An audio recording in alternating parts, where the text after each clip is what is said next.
আসসালামু আলাইকুম শিক্ষার্থী বন্ধুরা, আজকে আমরা দেখব এস্টিমেটিং এন্ড কস্টিং এর পুকুরের মাটি কাটার একটা ম্যাথ। তো দেখেন, এখানে দেয়া আছে একটি পুকুরের তলদেশের মাপ 30 মিটার ইনটু 40 মিটার এবং পার্শ্ব ঢাল দেয়া আছে 2:1 এবং এখানে পুকুরের গভীরতা দেয়া আছে 5 মিটার। তো এখানে বলছে যে পিজো মডেল সূত্রের সাহায্যে আমাদের এটার আয়তন নির্ণয় করতে হবে। তো দেখেন, এখানে আমাদের দেয়া আছে পুকুরের নিচের দৈর্ঘ্যটা দেয়া আছে 40 মিটার, পুকুরের নিচের প্রস্থটা দেয়া আছে 30 মিটার এবং পুকুরের উপরের দৈর্ঘ্যটা আমরা নির্ণয় করব। তো পুকুরের উপরের দৈর্ঘ্য নির্ণয়ের সূত্র হচ্ছে যে নিচের দৈর্ঘ্য প্লাস 2sd। দেখেন এখানে s এবং d এর মান কত। এখানে s এর মান হচ্ছে 2 এবং d এর মান হচ্ছে 5। এই দুটো ডাটা আমাদের প্রশ্নে দেয়া আছে। তো দেখেন এখানে 2, তো এটা ক্যালকুলেশন করলে আমাদের 60 মিটার আসবে।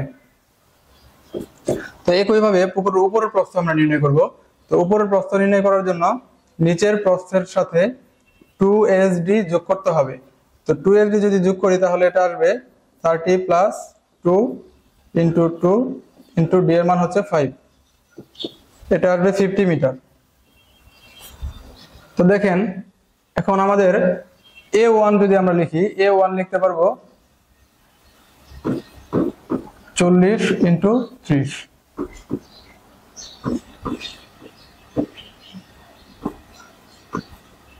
এবং a2 কত, a2 আসবে 60 ইন্টু 50।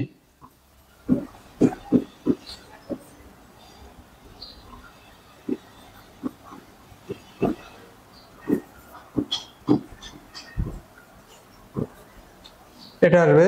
তো দেখেন এখন আমাদের am এর মানটা প্রয়োজন হচ্ছে am ইকুয়াল টু আমরা জানি দৈর্ঘ্যের গড় ইনটু প্রস্থের গড়।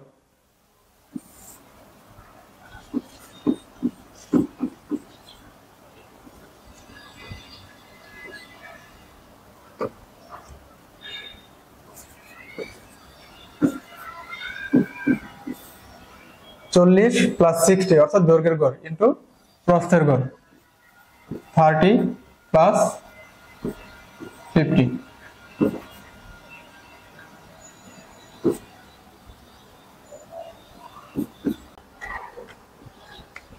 তো এটা আমাদের 2000 আসবে, 2000 মিটার স্কয়ার।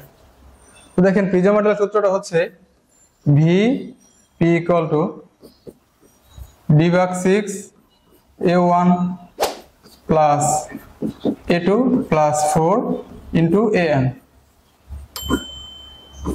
তো এখানে আপনারা জাস্ট ডাটাটা বসিয়ে দিবেন।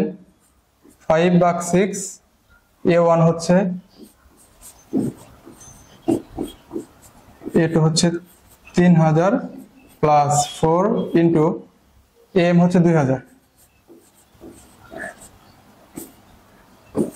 তো এটার ভ্যালুটা আপনারা পাবেন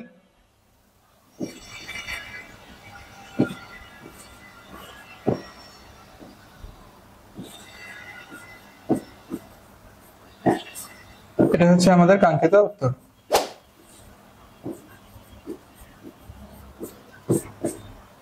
তো দেখেন খুবই সহজ একটা ম্যাথ আমাদের সমাধান হয়ে গেল। ধন্যবাদ সবাইকে।